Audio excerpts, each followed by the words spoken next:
Hey, everybody, this is Jason with the Curious About Cannabis podcast. Thanks so much for tuning in once again. Today, I'm really excited to sit down with Liz Thompson, who has a wealth of information to share. We have kind of an interesting background going back. Liz was in the master class, and I found out she had this awesome background in physiology and studying how natural products work and health and wellness. And then I found out she was connected to this project that's been in the news where the NFL's trying to fund, I think it's a couple $1 million, looking at how cannabis could affect athletes. So I decided to bring her on the show, talk all about it. And it's actually evolved into a whole mini series we're going to kick off here. So Liz, thanks so much for coming on the podcast. Oh, thanks for having me. I'm super excited to be here, Jason. I'm a big fan of Curious About Cannabis, so I am just happy to be here. And I feel unworthy compared to most of your other guests, but I'm so honored to come and be able to talk to you about what we're doing and answer some questions that maybe your listeners might have.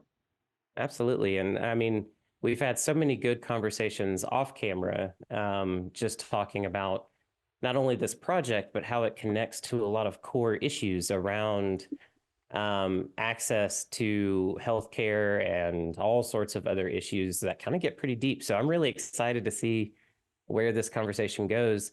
To start things off, introduce yourself a little bit to our listeners. Tell them a bit about your background and how you came to be involved in this NFL project and exactly what that project is. Oh, for sure. Okay, so this might be a long story, but Here we go. I'll get to the good part. So my undergraduate degree is in molecular biology and genetics. So I've always really liked things at the molecular level. And beyond that, I was doing a master's degree in applied physiology. I myself have always been an athlete. So when I look at things and study things, I was always applying them back to the human body and kind of how can you use what you know and apply it in your life. And so one of my supervisors in my master's program had a really good point to me when we were having a conversation one day. He said, Liz, the difference between medicine and the difference between physiology is medicine studies medicine and physiology studies mechanisms. And that really stuck with me forever because I have always looked at things in the way of mechanisms. And so now in my PhD, I think I'm able to bring it all together and look at how you can apply external molecules to affect physiology. And so I don't think that pharmaceuticals or even cannabinoids are the only way that you can affect physiology. I think it's just one of the multitude of tools that we really have. And so looking at that as it pertains to athletics, I was an athlete. My husband was a professional athlete. And that's something that I don't really talk about a lot in my professional world as a PhD student. But a lot of what I did, I thought of him. And so when I started to look at the brain and stuff, he was a professional athlete in the years where we had a lot of substances coming online. And I'm going to date myself here, but there was a Vioxx problem in the early 2000s where that was being used for anti-inflammation and they were giving it to athletes, and eventually Merck, pulled it off the shelf 4 years later. But I think in the meantime, the estimates are 40 to 60,000 people died because of this drug, because of what it did to their cardiac system. And so I started to look at things now as I was working in physiology, and I was working with an amazing group of doctors, and they employed me as the head of physiology in their doctors group. And so what my job was to work with their patients to explain to them why they were taking the medications they were and to teach them about the systems that those were affecting. And these doctors were so amazing because their end game wasn't to keep these patients on these drugs. Their end game was to get them off the drugs. And so if they were using insulin for diabetes, or if they were using a medication for high blood pressure, there's things that we can do to affect our physiology. It's almost like, I consider it, you're reverse engineering almost at the molecular level, and you're looking at systems and how you can affect them to work backwards to get them to homeostasis. And so the endocannabinoid system really played really nicely into what I was looking at. And I started to discover things about it, which, I was so mad when I discovered the endocannabinoid system even existed, because I had gotten through 2 degrees and never even heard the word before. And I was like, wait, what is this? So, we can get into that in 1 second, but at the time that my husband was playing was also at the height of the opioid epidemics. And so we had teammates that were, they had trouble with opioids. These opioids were being prescribed to athletes for injuries. And, the addiction rate for athletes being given opioids is the addiction rate of anybody is about 25%. When it's even prescribed by a doctor, correctly used, 25% addiction probability is high. That's really high.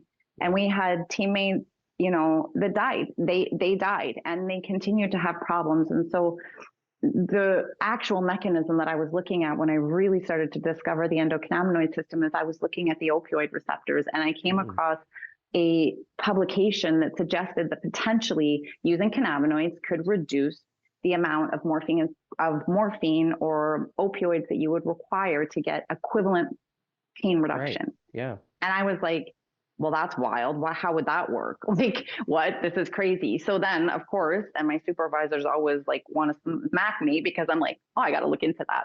Got another thing to research. So I had to look into it because I'm like, that sounds so crazy. Why would you use cannabis? And I really didn't know anything about the molecular mechanisms of cannabis. And I knew a lot about molecular mechanisms. I knew a lot about immunology. I knew a lot about physiology, but I had never considered cannabis or cannabinoids in any potential. Really, nobody, at that time was, right? I mean, it's such a young science because we didn't even know the system was there until Howlett, I think it was 1988 that she isolated the CB1 receptor. I mean, that's baby years in science years, right? Anyways. So I started to look more into that, and I think I'm still in the rabbit hole. That was 15 years ago. And it gets deeper as we go. Oh man, does it get deeper, So I was looking at it and started to see, how that would work with the mu opioid receptor and the CB1 receptor and how, they transduce similar pathways and how, yes, it does make sense. And now there's actually some really good research happening now, so many years later, actually looking at this, right? Because we have an opioid problem. And if we can reduce the amount of opioids that we need, that's a win. It's a win for everybody. Absolutely. Well, maybe it's not a win for the people selling the opioids, but it's a win for the people using them. Yeah. And maybe so switch their energy to something else. Absolutely. They could go focus somewhere else. Exactly. But, so I thought that was kind of wild. And then I started looking at it, and then really it just kind of went from there. And so because my husband was a contact sport athlete, I was a contact sport athlete. I was actually a rugby player. And so prior to that, I was a downhill ski racer.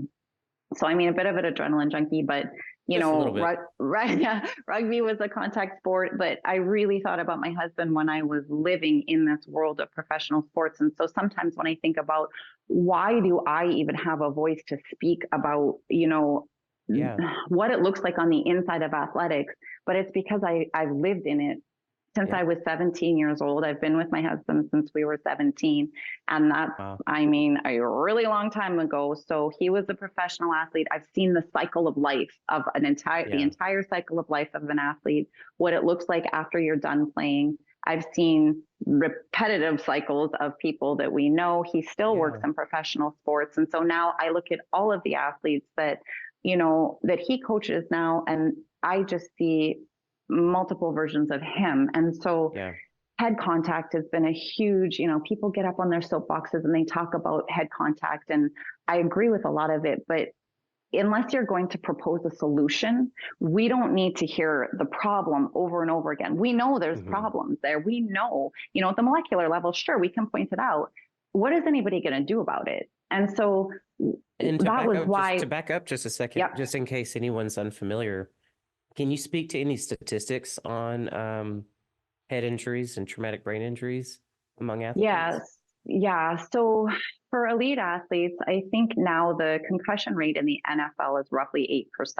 And then the probability of having a repeat concussion is 6%. So it's only slightly smaller than the original injury. But we know molecularly with repeated incidences that will increase, exponentially your chances of bad outcomes.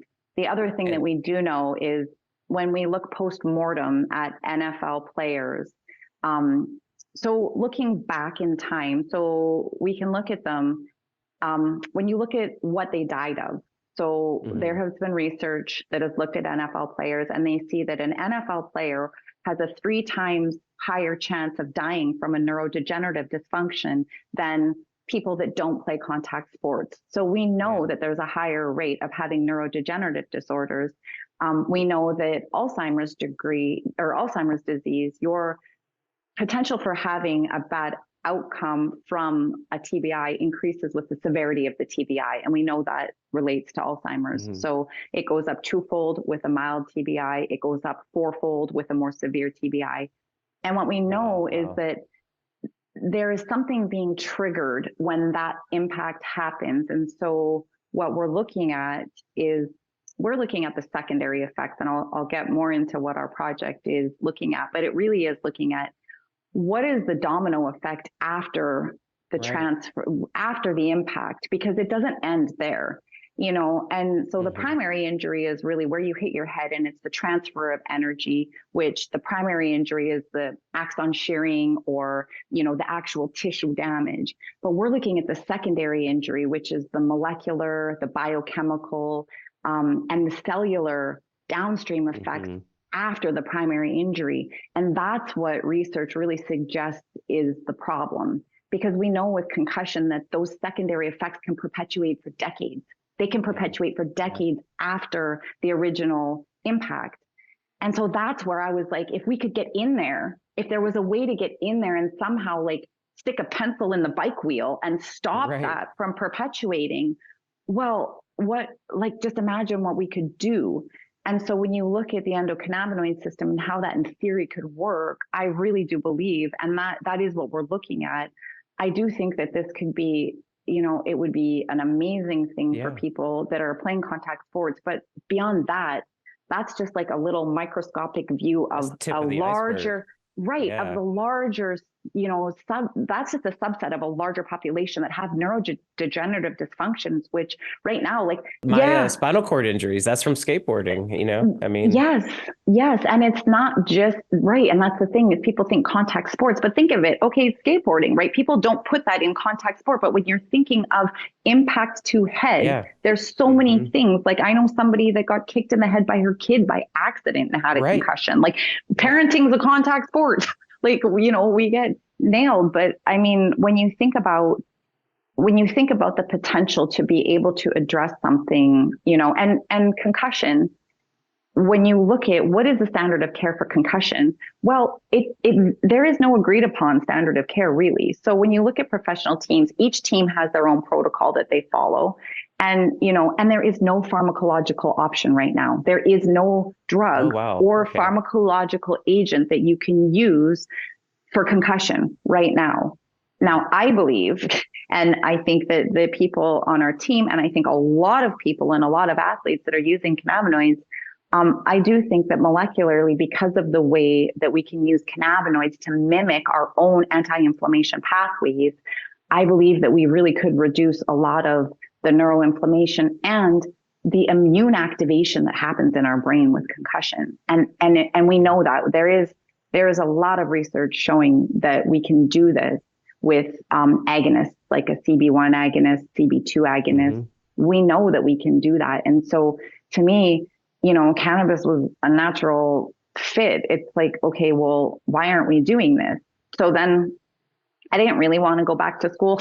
I didn't really want to go and do a PhD. So I was like, well, this is kind of interesting, you know, because I thought to myself, like, I don't just want to waste my time doing something that's going to die on a shelf and get dusty and produce something that no one's ever going to read and it's not going to make a difference. Like, I'm not wasting my time doing that because I was happy. I really like to help people with the knowledge that I have in physiology, because the other thing that's ignored is nutrition, and nutrition directly affects your physiology. And so there's a lot I could already teach people with that. And I was happy teaching people that and helping athletes with that.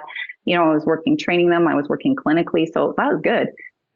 But this was really interesting. And so I thought, okay, well, maybe I would go back and do a PhD if I thought it'd make a difference. So then I thought, well, let me see if I can find somebody that would want to supervise me. Okay, well, I'm not sure how many people have looked for people to supervise them looking at like cannabis in your brain. Well, there's not very many people No. that you can find. First of all, a lot of people would just hang up on you and be like, what are you even talking about? You're crazy. But I found the most amazing supervisors, and I am so blessed, to even know them and call them friends now, because I've had really just the greatest experience. And graduate school is tough and it goes on forever, and research is Yep. slow, and especially cannabis research, because we just have so many additional hurdles and laws that we have to jump through. But so I just, I made some calls. I'm Canadian, and, thankfully for this project in 2018, Canada, we federally legalized cannabis. So we That's didn't right. have the illegal problem there that the US has right now at the federal level. Now we have other problems with our cannabis industry, but that was one thing that I was like, okay, I'm grateful to be Canadian right now. So let me look around and kind of see. So the first person that I talked to was Robert LaPrairie, and he's amazing, and he's on my committee. And I was kind of fangirling out because he actually is credited with realizing that CBD is a negative allosteric modulator Yeah, at the that's right. CB1 receptor. And I was like, no way, I get to talk to Robert LaPrairie. Like, some people, they get like that when they meet a rock star. I was like, you discovered my favorite receptor, but or Right. one That's of how like I something am with about, some of my yeah, interviews. I'm like, oh my God. it's like Yep. amazing, right? Like, or the people, Candace Pert discovered the opioid receptor. Hmm. Like, these are the people that really excite me. But, and of course, Meshulam, and all of the Yep. kingpins in this. But anyway, so Robert was awesome, and he had a good long conversation with him. And he said, okay, well, so I told him what I wanted to do. Like, I see a pathway. I think we can do better for athletes. I think that, the calcium ion exchange in the brain, I think we could affect it with Hmm. cannabinoids. And I think that could downregulate neuroinflammation. And I think for athletes, this is super important. I think we can do better. I think we can do better for our athletes. And he said, well, what you're describing is, and I said, why aren't we doing better? And he said, well, you're describing something now that involves pharmacology, molecular Hmm. biology, and health policy. And I was like, okay. And he said, so really, what you're talking about is all three of those things. And I said, yeah, it really is. It And so, is. Yeah. because I think that, you know, the health policy is how we got in this problem in the first place with cannabis, the way it's That's a legally good point. scheduled, and Yeah. the way that it's viewed in society that stemmed from health policy problems.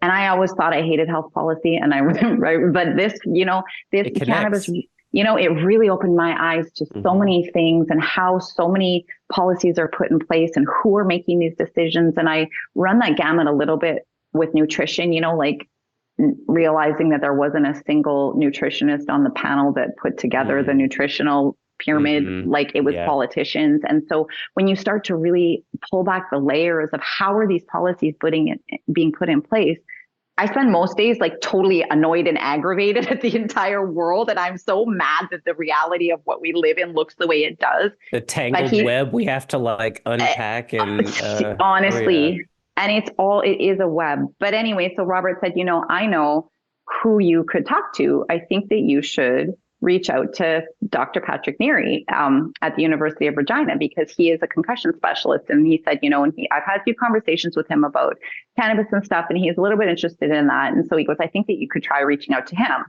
So I did, and Patrick's amazing, and he is my PhD supervisor, and he is amazing. And so I contacted him, and right off the bat, we had a great conversation because he was the first person that I actually had a conversation with that knew exactly what I was talking about when I said, I Oh think in the yes, brain, nice. the calcium ion channels are changing in the brain with concussion, and I think it affects, your autonomic nervous system.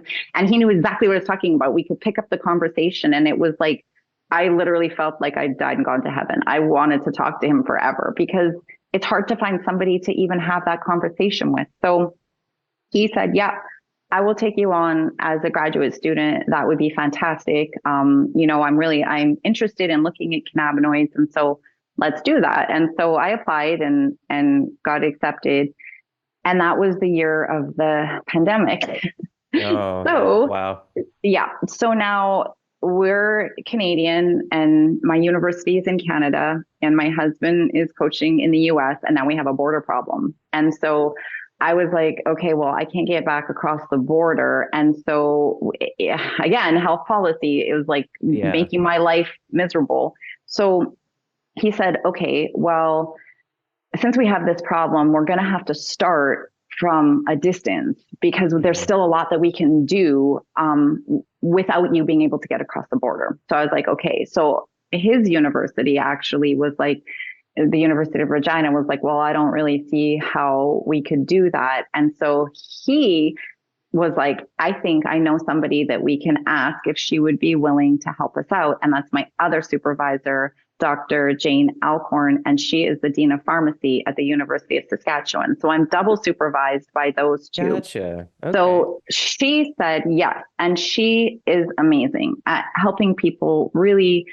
get to the end of their vision and try everything you can and think outside the box to make it work. And that's how, growing up in pro sports, having to move and having to adapt and whatever, I try to be like that myself. Look for the solution. Don't sit on the problem. Find the solution. And so she was willing to work with me and Patrick to try to make it so that we could create a way to do this with the border problem.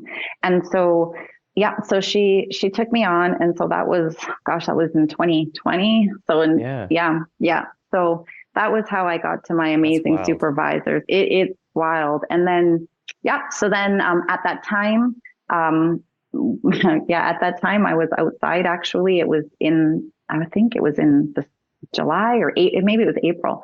And I was watering the first cannabis plant that I ever grew. And I actually saw this thing come across my phone, and it was the NFL's call for researchers. And so I was like, And of course, right away, I had to go in and contact Patrick. Right. I'm like, Patrick, check it out. The NFL's putting up money for exactly what I said I wanted to study. Like I started my PhD saying, I want to look at cannabis and neuroinflammation and concussion. Like this was months before they put out their call for research. And this thing just, I don't even know where it was. Perfect alignment. Yeah. And so it came across and I was like, Patrick, check it out. And he's like, oh, I'm going to apply. And I said, yeah, look at it. And I said, like, this is great. And he goes, oh, we're going to apply. And I was like, we are? And he goes, oh yeah. He goes, yeah, let's apply. And I was like, okay. And he goes, yeah, hold that thought for a second. I'm going to go and gather some people that I know in all these different areas. And we are going to put together the most amazing project.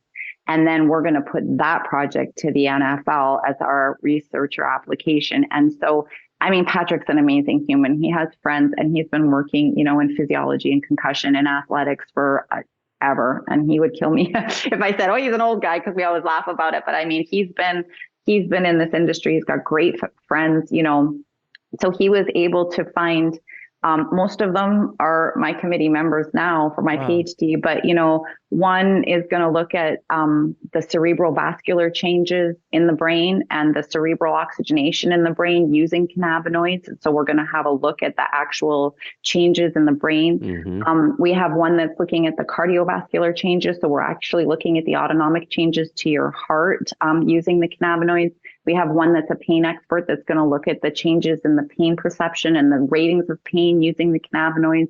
Of course, Jane, my PhD supervisor, is looking at the pharmacokinetics. So we're actually going to be able to look at time to maximum concentration in the blood serum. How long does it last? The area under the curve. So we're looking at that. We're looking at bioinflammatory markers. So we're doing blood draws to see the changes in the bioinflammatory markers with and without cannabinoids. I probably forgot. So full ranging. It really tackles this from so many different angles. Yeah. And we're actually also looking at, so that is one thing that I forgot. We are also looking at the anxiety, the depression, and the quality of life changes too. Nice. Good. So the social science part too. So he really grabbed his people from every place, every corner of the path that he has walked. He found somebody. And so he put together this project involving this team. And he's like, okay, so this is what we're going to do. And I just fell off my chair when I saw, because I was like, that is just bigger than my wildest dream that we could ever do that. Because when I saw this thing come across, wanted to do one little thing. I didn't even think that we would apply Right. for it. I was just kind of like, hey, check it out. This is so Here's an cool. The idea. NFL. Yeah, I was like, the NFL, like they must see what I see, maybe whatever. This is cool, right? I didn't actually think that he would apply. And so he put it together, and there was over 110 different research groups that actually applied, and they did use the NIH adjudication. So we had to go through, multiple layers of presenting what we would look at and how we would do it.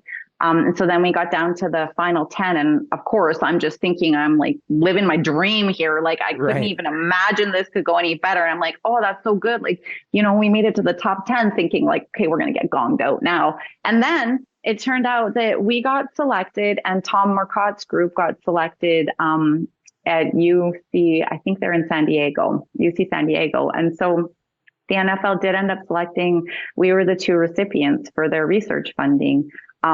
Which was so exciting. It was really exciting because when I started, I wouldn't have ever dreamt in my wildest dreams that I would be able to do this project, and have it, funded by a professional sports league. It's crazy to me because the people that I wanted to even study it for, the reason I wanted to study it was because of the athletes. It was because my husband was an athlete, because all the people that he coaches now are athletes. I've raised my children, they're athletes, and they grew up in the game. And so for me, it's been crazy, but anyways, so I just thought that my life experience and then coming to this that way was I was so grateful and really blessed. And, so I just really hope that I can get this to the people, Well, yeah, I mean, it has it weaves so many things together. And you are very well suited to like,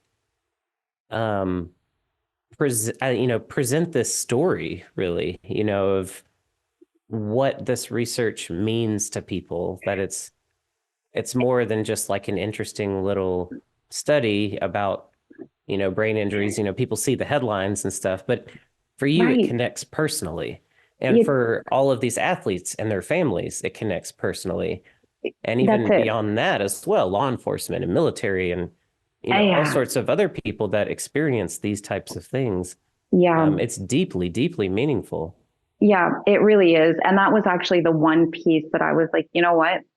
And that was the very specific part of this entire NFL project that I decided that I was going to pick up and make my own, was to bring this information to people in a level that they can understand. And so what I wanted to do, because I started thinking about it and I'm like, okay, guys, like all this bench science, it's awesome. And like, this is my dream. This is everything I want to study.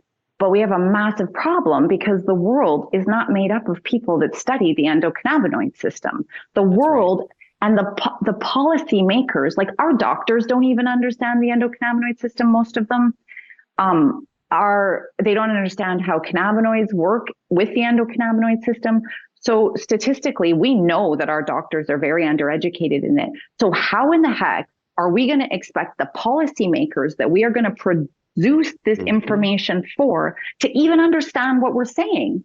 And even so have I'm the like, context to appreciate it. They don't have the context. And so, and a lot of them actually have, they have a stigma because of things that they don't even know why they believe what they believe. They don't know where they've got their information for, but most of them have a stigma against cannabis.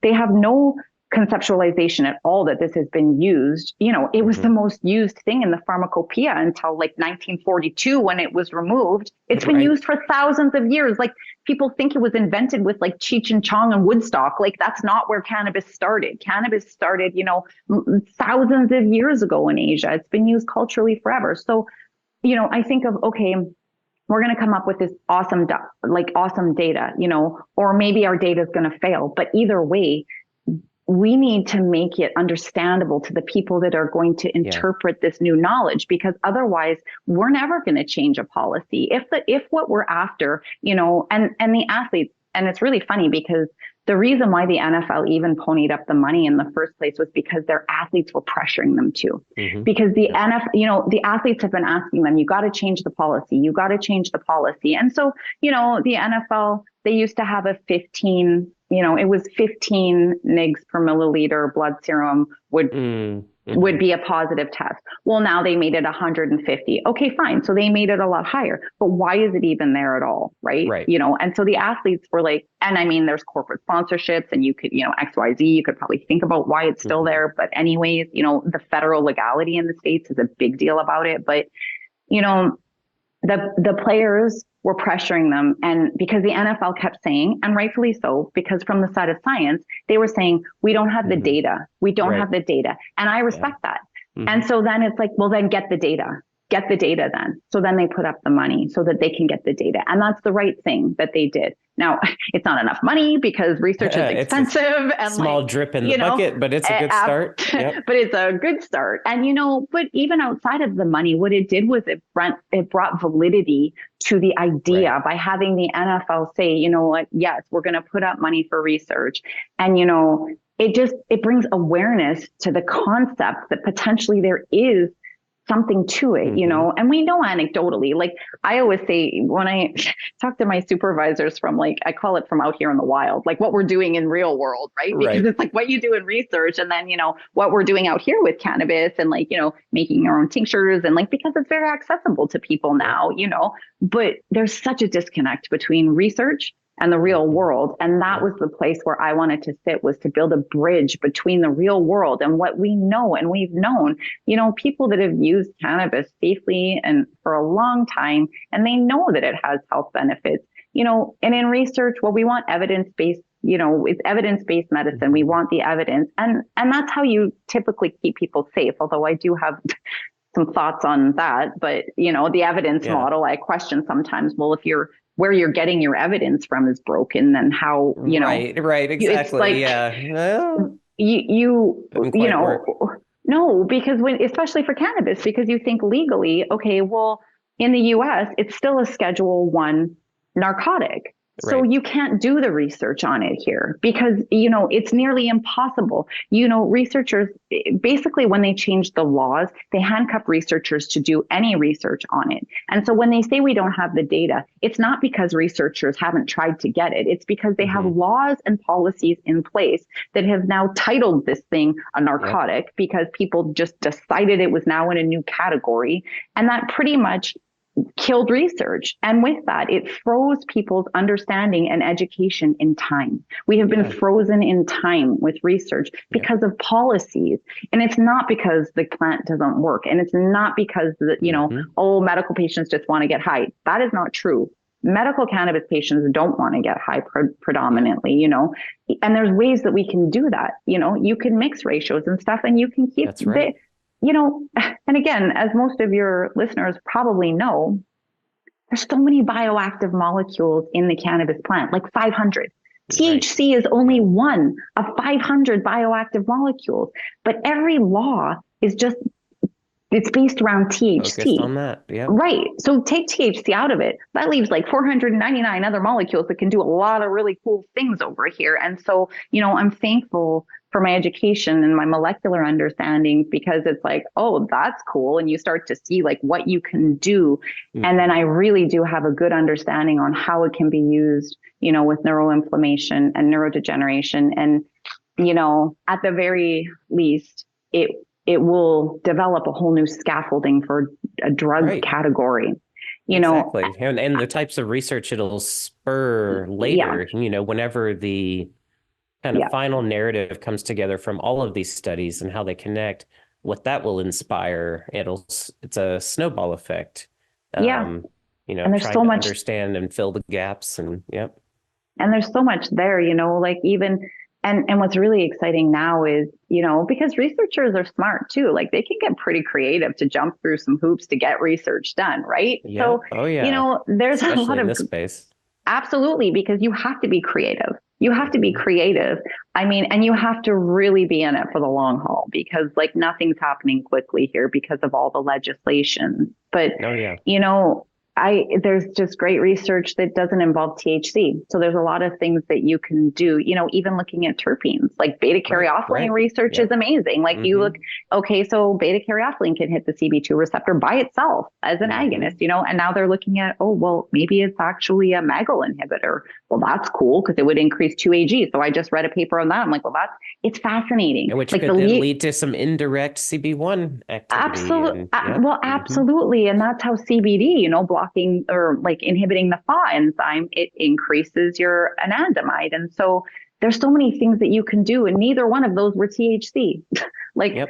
You can really play with your own natural endocannabinoid system. But again, cannabis isn't the only way we can do that. We know now meditation does it. We know that cold plunges do it. We know that music does it. We know dancing does it. Like there's ways that you can get your own endocannabinoid system to upregulate itself. And that to me is so exciting because those are things that aren't pharmaceuticals or even bioactive molecules, but it's you controlling your own physiology. Exactly. And to me, it's so possible. And diet. We know, your endocannabinoids, they're made from fats. So like this whole low fat diet idea that we all had and like that was a terrible train wreck. And so you wonder, whoops, exactly. And so just looking at, it's just one more tool in the toolbox. And, I think that's a good way to think about it. It's about developing these tools and better understanding how to apply them and inspiring other people to think how to use those tools in the future. And one thing I was wondering about, do you happen to know offhand how many, just in the NFL, how many players there are active currently? I don't know. I couldn't even tell either. you. Yeah, I was just wondering. It just kind of popped in my head because just thinking about active players, there have to be so many. And then you think about retired players. Yeah. And then you expand that to think about other sports. And then you were talking about, the TBIs affecting, you said, wasn't it like 6% or something like that? Yeah. That's a lot of people.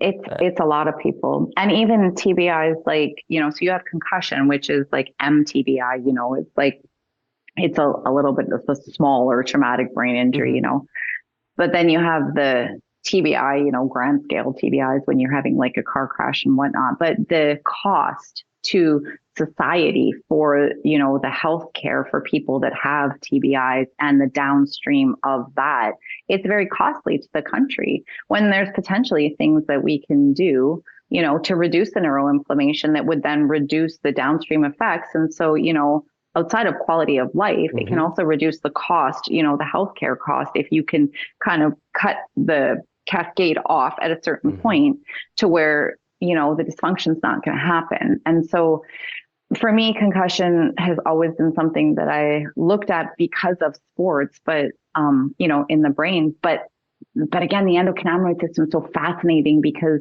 it's everywhere in your body. These receptors are everywhere. And your peripheral nervous system is very involved in how you receive the world too.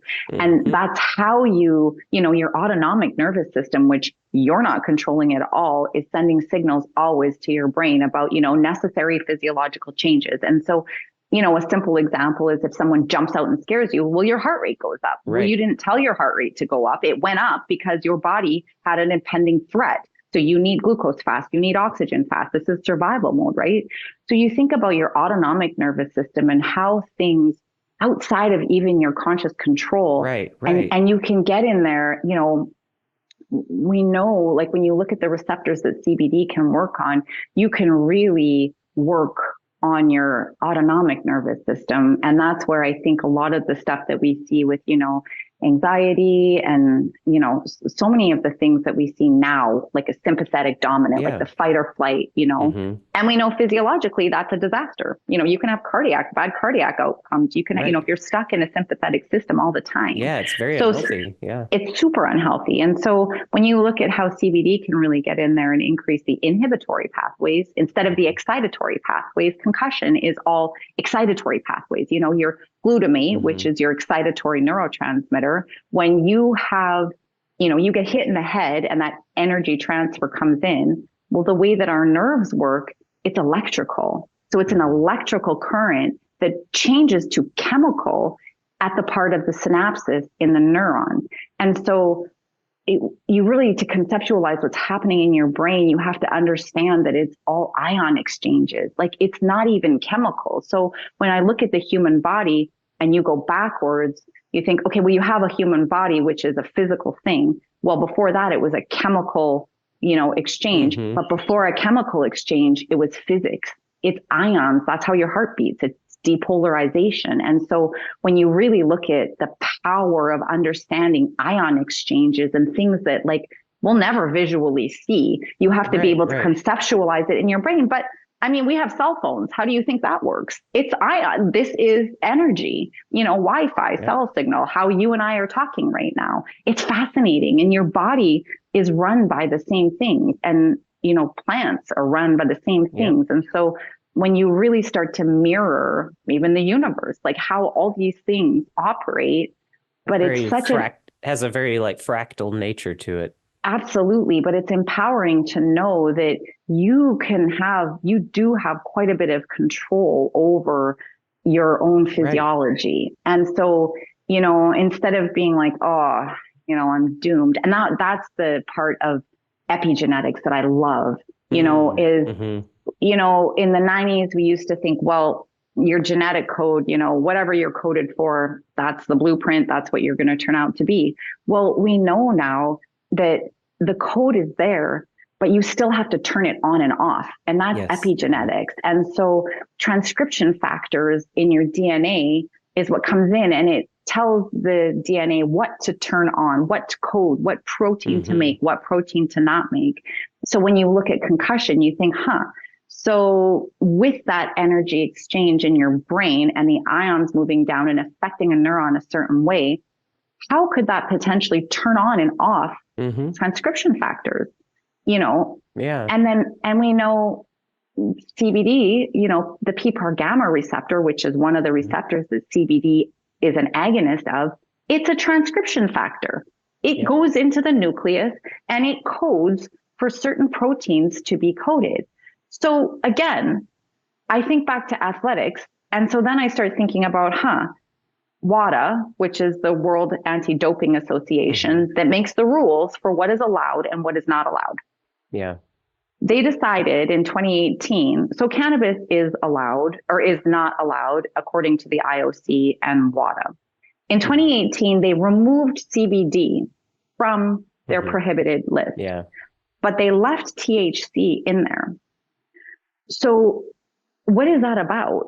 Because when I think of CBD, and I think of performance enhancing, I'm thinking of things that CBD can do. I mean, PPAR gamma is responsible for, your metabolism. So lipid metabolism, glucose metabolism. So if I can agonize that with CBD and I can potentially affect the bioenergetics of my cell and creating ATP, which is what my body's functioning on as an athlete, how is that not potentially performance enhancing? But what it says to me is whoever's making those rules does not understand the endocannabinoid system, because if they did, not at all. Yeah. If they did, that this is health policy. This is about THC is illegal according to the laws.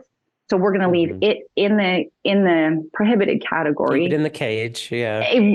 Ridiculous. It's either, so now there's even splitting hairs. It's like, okay, I mean, you should have some baseline understanding of what you're doing there before you remove one and not the other, but it's following the health policy, because in 2018 with the Farm Bill, CBD came out. Yeah. But that's created. It's like you were saying, though, like a lot of these people that are in positions of power to control health policy are generally not of the right disposition or have the right training or experience or expertise to be making those decisions. And so we end up in these ridiculous situations that perpetuate for decades and decades for no reason, really. Right. And almost sometimes I think it's on purpose, but like when you look at cannabis and how that's been perpetuated, it's, it's left out of the curriculum on purpose. And so, it is a baby science, the endocannabinoid system, and now it's starting to come online. But when you really look at the health policy and the policy makers, what really keeps me up at night is how can you not teach this, yet you have this enormous commercial market coming online right now where you're selling products to your citizens that you're supposed to be making decisions for to protect. But, so, I'm sure when they made the farm bill, they didn't really think that, and again, chemists and people can be real smart and find loopholes around things. I'm sure that they didn't think far enough in advance to think, wow, it's not really that far of a hop to go from CBD that's pennies on the dollar, move a couple double bonds, and I can come out with Delta 9, right? Or I can take, and I can make Delta 8, or, and now the sky is the limit. But, these policies that are put in place, I look at them and it's like, man, if you would have just left it alone, just left the plant alone, don't do that, we would have ended up in a much better situation. Wouldn't have people taking these mysterious concoctions on the hemp side. Yeah. And they're doing it again. A lot of people, when you look at the research of like, why are they taking these synthetics? Well, it's to avoid the drug testing that was implemented at their work or in athletics or whatever. So they're trying to scoot the drug test. Okay, well, so they're taking substances that are could potentially dangerous, maybe not, but if they're made in a bad way and, the acids don't come off the bat, there's no quality control. And so now, and the lack of education to the people that are buying these, they have no idea where those were made. And they think because they're for sale, they must be safe and someone must be regulating this. It's like, no. And it's not for lack of people asking. Like we've asked them to regulate CBD in some capacity, and now the FDA here decided, oh, well, we need to create a new category. So that's probably going to take them another 100 years. But Right, exactly. And then things will change to make that irrelevant by the time they decide on anything. Right. In Canada, CBD is actually regulated the same way THC is. So it's actually sold in our dispensaries there if you want a CBD product. But it's really interesting to live between the two countries because you can see the different regulations. I was going to ask you about that, actually. Like you have a very unique perspective kind of riding the saddle between the United States and Canada and both of these cannabis markets. So as we're getting to like the last 10 minutes or so, let's focus on that a little bit. Like what have you learned from looking at the way the states have handled things and Canada's handled things, and what's kind of gone right and wrong so far? We've covered a couple of them, but just to kind of focus in on that. I think that, so in Canada, it's really interesting actually to compare the two and see. So we put our Cannabis Act in place in 2018 in Canada, and it was with the agreement that there would be a 5-year review. So we're already at the point right now where we're doing the 5-year review to look at, how did this, where did we do right? Where did we do wrong? And so, there's some things in Canada that we definitely did wrong. And so I can riff on that for just 1 second because there's parts of that it's like, all right, that did not go according to plan. So, they created a regulated market there to protect the youth and to service the the medicinal cannabis population. That was the idea. Okay, makes sense, and to have a regulated supply of cannabis for the people that wanted to use it. That makes sense. You have a clean supply, where the growers are. Now, the regulation on the growers is super high. So they have all kinds of crazy things. Like for example, if you're growing, you have to sweep the floor like every, I think it's 8 hours or something, because they can't be any leaves or anything on the ground, and everything has to be clean. Because what? Someone's going to eat the sugar leaves? Like, I don't understand. It made no sense. The mice will come in and get high. Right, get high, exactly. When you ask the government though, like why all these crazy strict regulations, they'll say, and this does make sense, it's easier to over-regulate things and then pull back some of the regulations than it is to implement further ones. That makes sense. So now we're 5 years later and we're looking at, where can we change some of the things? Our dispensaries had to have windows blacked out so that you couldn't see what was going inside there. Perfect. That makes a lot of sense for the person that wants to rob you. Like, they can't see you getting robbed inside, So it's like, and if you want kids to really think something shady is going on in there, black out all the windows, now create really more stigma.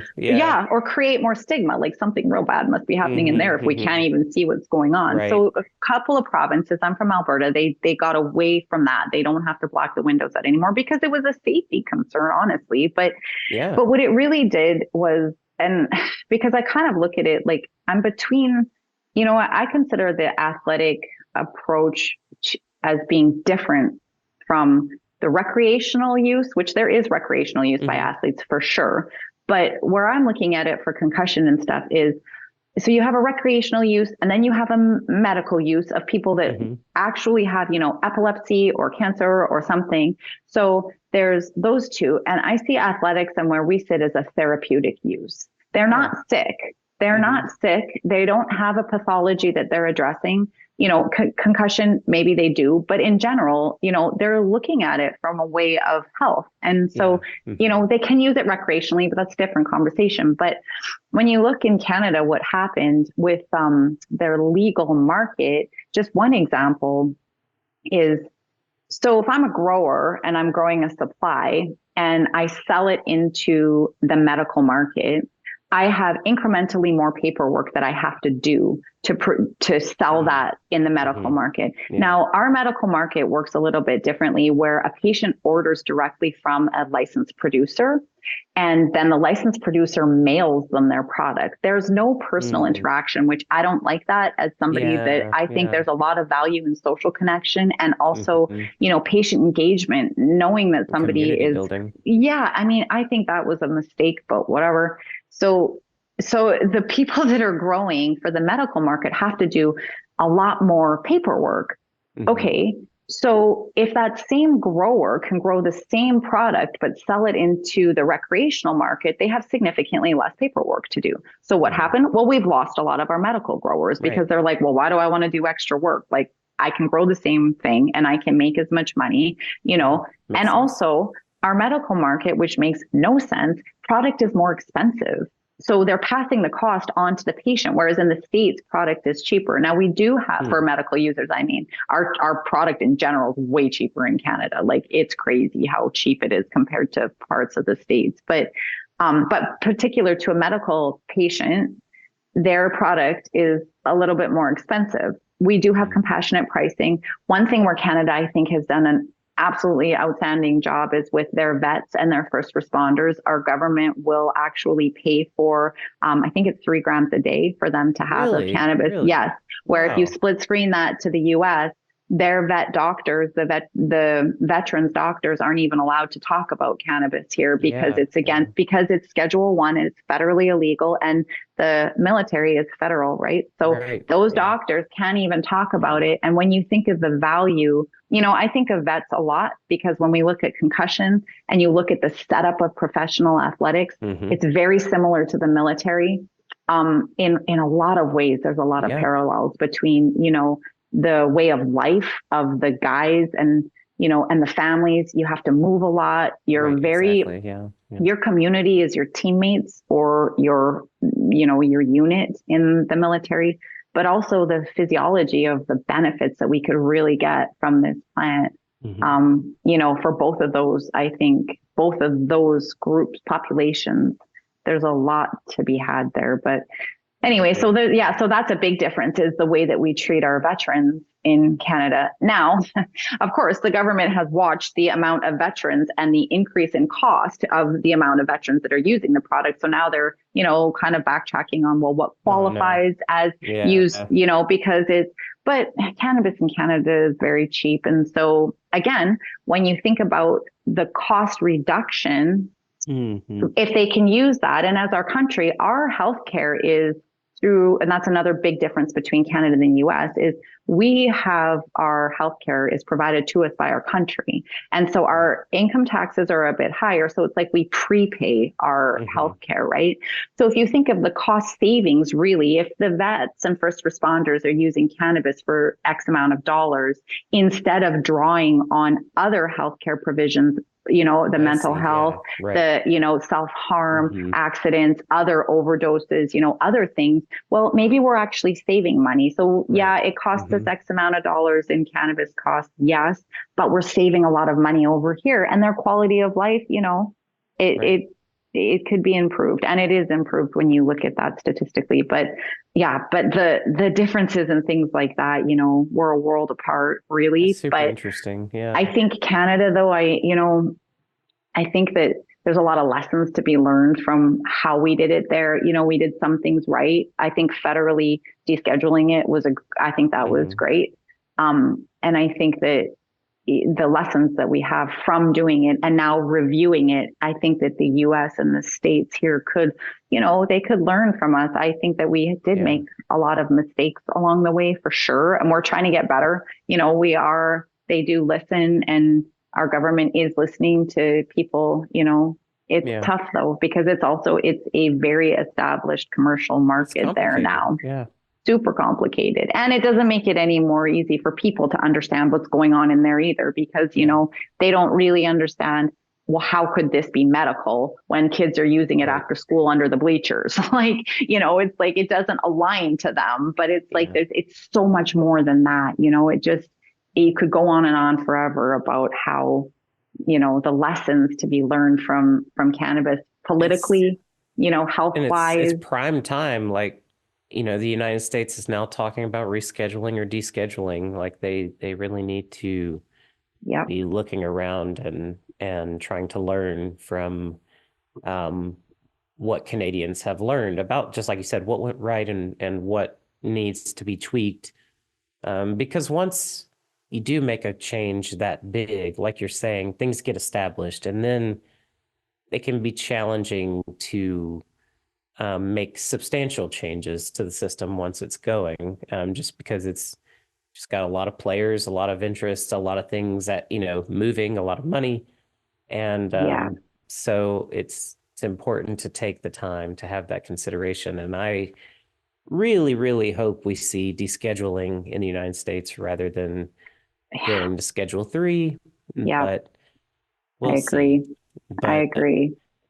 I would vote for descheduling too, but if Schedule 3, at least, that would be some progress. It would be better than nothing, although Schedule 3 is prescription. And, so that makes me sometimes wonder about, what's that gonna mean? Because there's a reason for that. When you think about it, there's a reason why they're talking about that rather than just fully descheduling it. And honestly, and why Schedule 3? Why not 4 or 5? Like exactly. There are others.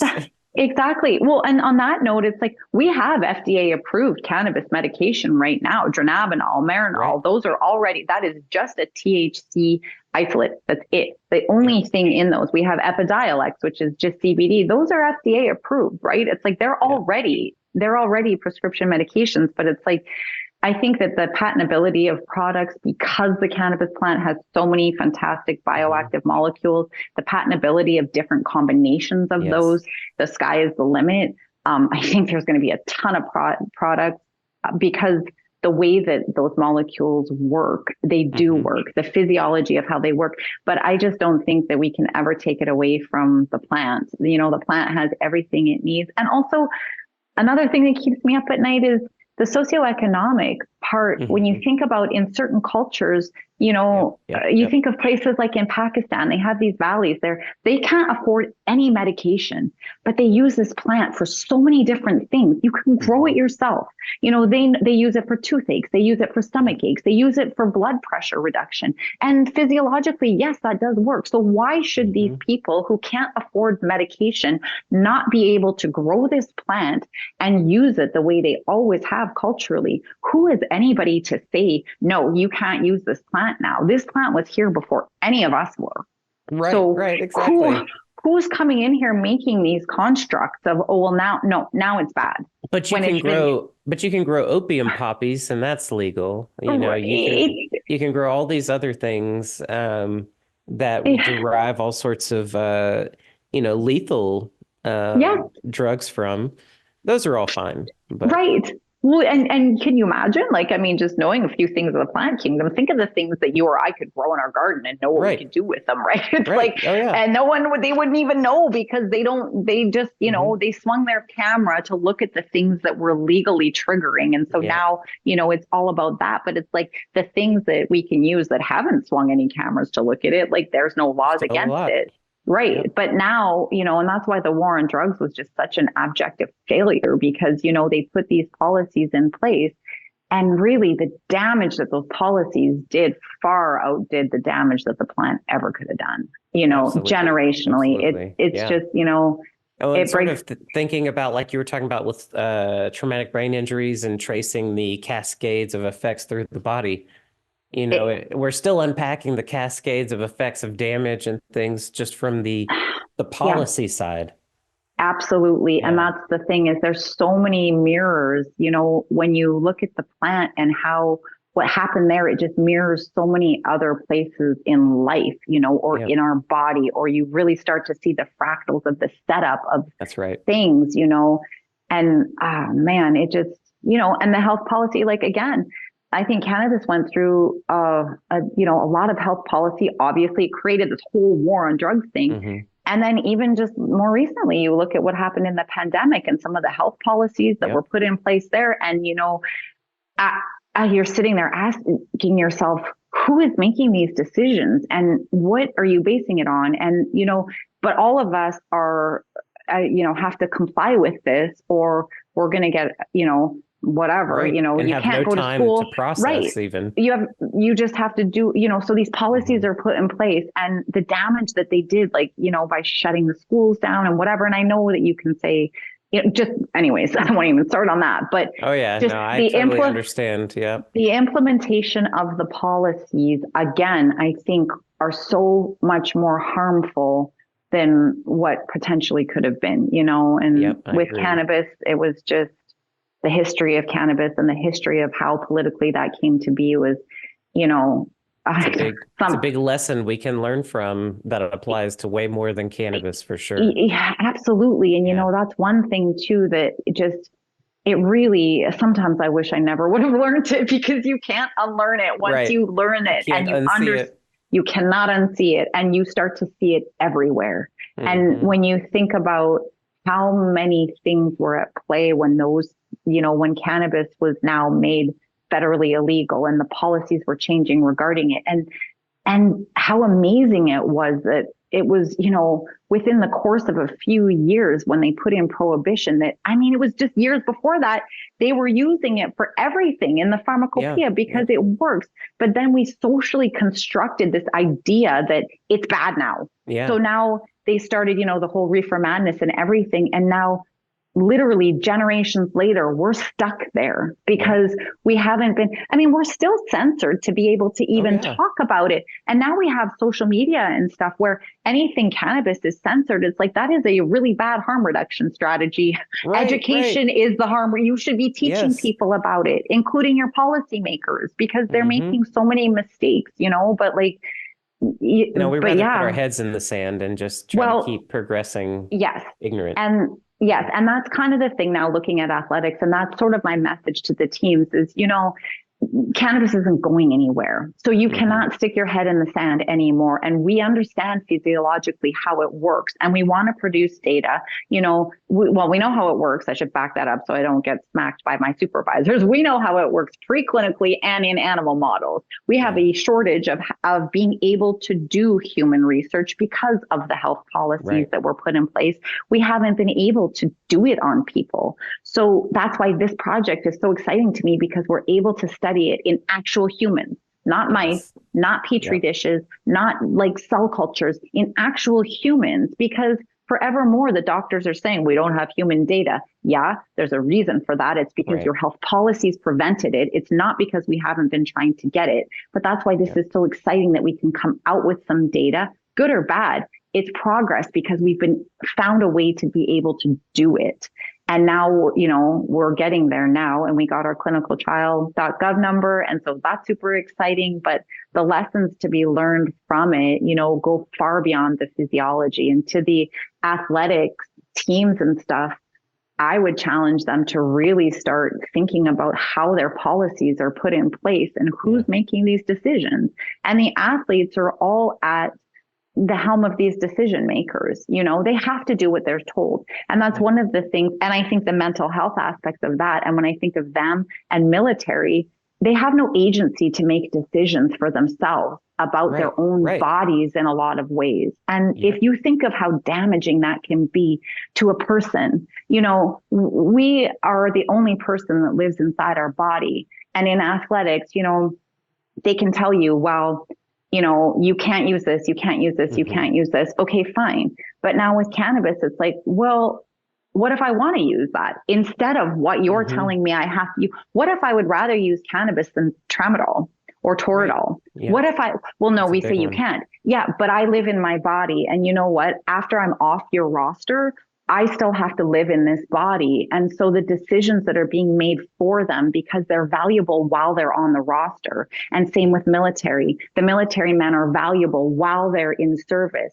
But the second that either one of those two are off active duty or off the roster, who's taking care of them? And that, who cares anymore? And now they're just kind of, look at how we treat our vets in the United States. That's terrible. They serviced our country. And I mean, athletes aren't servicing a country, but they're doing their job. But then when they're done the job, where are the services? And that was kind of the whole underlying thing of my PhD is we need to do better while they're on our roster, while they're playing, so that they can have a better quality of life when they're done. Because for my husband, that's what I wanted for him, was to do the best that we can while he's playing, to keep his physiology in check so that when he retires and carries on, he has the best quality of life that is possible for him. And I do think that, cannabinoids and cannabinoid therapeutics, as far as neuroinflammation goes, I think that there is a role there that could be, played by them, so that we can help stop the cascade of the neuroinflammation and the microglial activation. If we can tamper that down while they're on the roster, well, maybe decades down the road, their mental health will be better. We can do more here. And I hope that our data, will be able to come out and we'll find some interesting things, I'm sure. And, maybe we're all wrong. Maybe we'll find things that are, even better than we thought, or maybe even worse. But I mean, it's just amazing to be able to actually have a look at it and see, especially because so many people in the world are using the product. Right, exactly. Why do we not already know? Why, we should probably have this data before we're, allowing people to access it so freely, which they are. And, historically, there's not a lot of damage to be done from the historical plant, which had about 6% THC in it. Now we have like 25% THC, and that's not the same plant. So, it's like, that's a whole nother conversation about, well, and the other products too, cannabis is not one thing. Cannabis is a multitude of things. And our biology is not linear. Our biology is a network. And so when you look at the network that is the cannabinoids and the network that is our physiology, like, it's so exciting to see how they work together. And then, the fractals, like you said, you see parallels all over the place when you learn from this. And I just think it's amazing. But well, this is all why I like to talk to you, and why I wanted to bring you on the show, because you have a tendency to bridge the connections between a lot of these different pieces. And it, going back to what I was saying before, it's personal for you. And, for me, like, why I'm curious about cannabis and all the other stuff I do, it's because it's personal for me. And that passion, like, really comes through. So I'm really excited to get into the mini series as we start to explore, as the studies develop. We'll be touching base with not only yourself, but all of your other colleagues that are working on different things, and kind of get some insight into how those studies are put together, and the mechanisms involved that you're looking at, and the implications for all of that. I think it's a really cool project, and something that is going to affect a lot more people than I think a lot of folks right now are realizing. Because it does extend so much further than just the NFL. So with that, I know we've been going over an hour. I appreciate you being willing to take the time and come on. I definitely want to get you in the master class and talk to some of our students about the work that you're doing as well, because I think it just bridges so many important concepts, the mechanisms, the pharmacokinetics and everything, but all the way up to the policy and the psychology, the philosophy, the mental health of people, and just overall quality of life.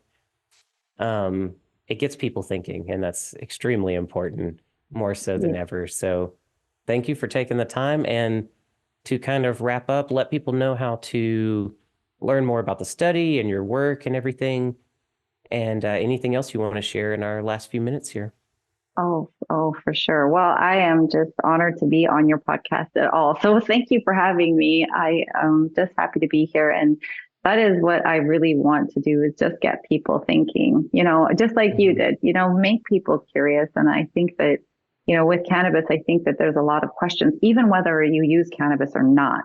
You should be asking these questions, So for myself, one part of my project that I am looking at is the knowledge, opinion, and perspectives of athletes regarding cannabinoid therapy, and also the knowledge, opinion, and perspectives of the medical training staff that are responsible for taking care of them. So if there are any athletes listening, I'm going to have to plug this here so that I have an anonymous survey. So if you go, I have a very small Instagram that I don't really post anything on because I don't want to misrepresent anything that we're doing. I just try to keep it short, but I do have the survey links up there. So if you were ever an NCAA or an elite level contact sport athlete of any kind, please go to trainwith.maryjane on Instagram and you can find the survey links there.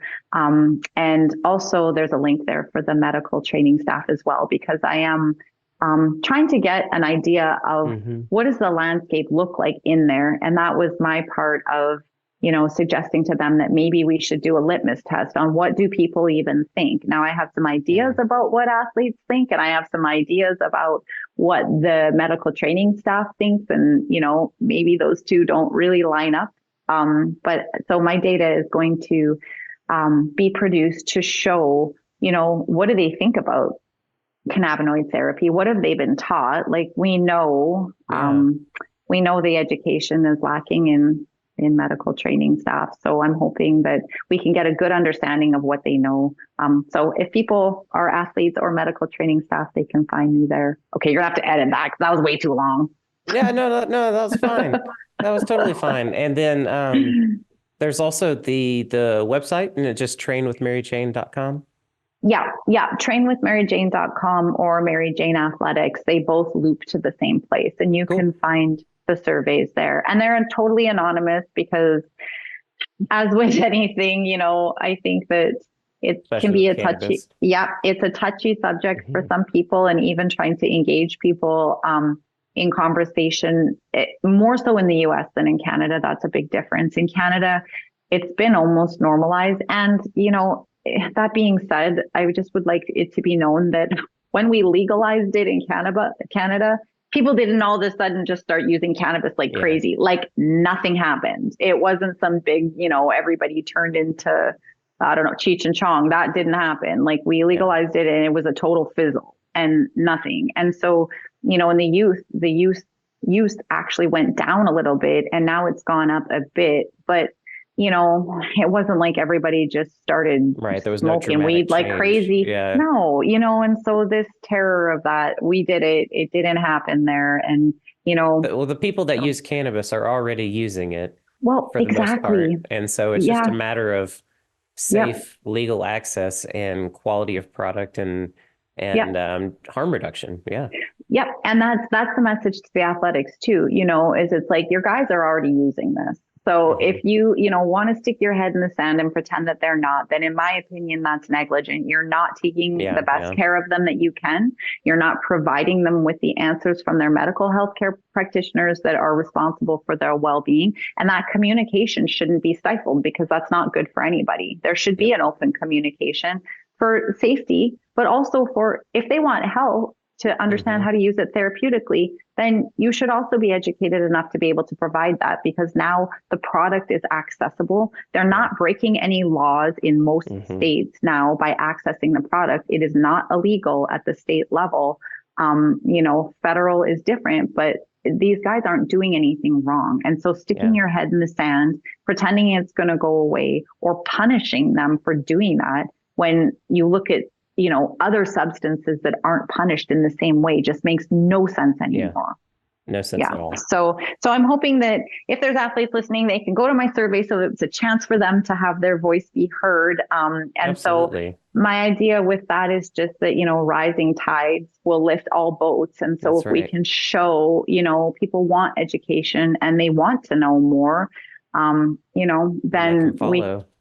that can follow, and the policymakers will be able to see, oh, okay, well, they would like to know. And so maybe we could provide some resources and some stuff for that for our athletes, because really your athletes are the most valuable thing you have. Your locker room is worth billions of dollars, and those athletes, their most valuable tool is their body. And Yep. so for them, it's really important. And, and again, I think there's parallels between athletes and how, in tune with their body they are, and people that use cannabis. People that use cannabis are very in tune with the small, minute differences of different terpenes or different percentages. They're not looking at something in, mass chromatography or anything. Right.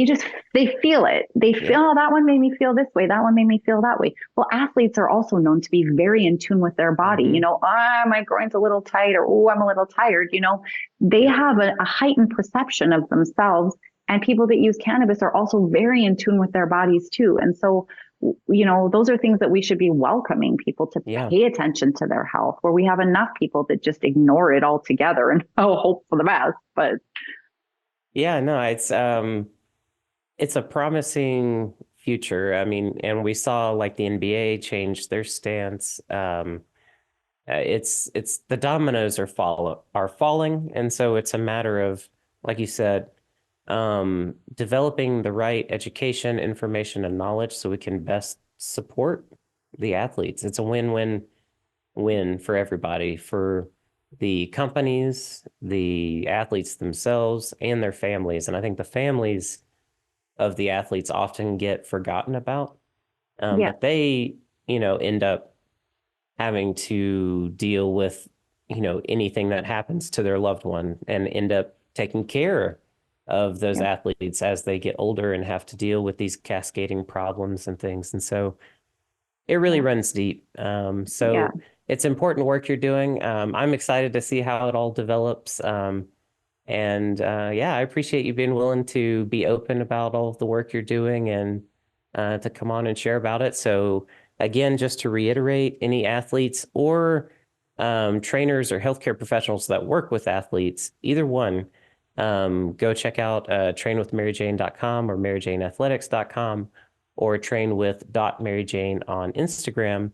Go find those links to those surveys and let your perspective and your voices be heard. Who knows what all of these studies will snowball into and affect downstream. So, and with that, everybody, I appreciate you tuning in and listening. It's been so fun to get back to doing these episodes, and I look forward to doing many more soon. So I appreciate you all for tuning in regularly, and I'll catch you next time.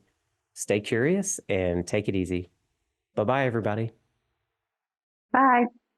If you like this video, be sure to subscribe, hit the bell icon so you get notified of more videos, and go ahead and check out another video while you're at it.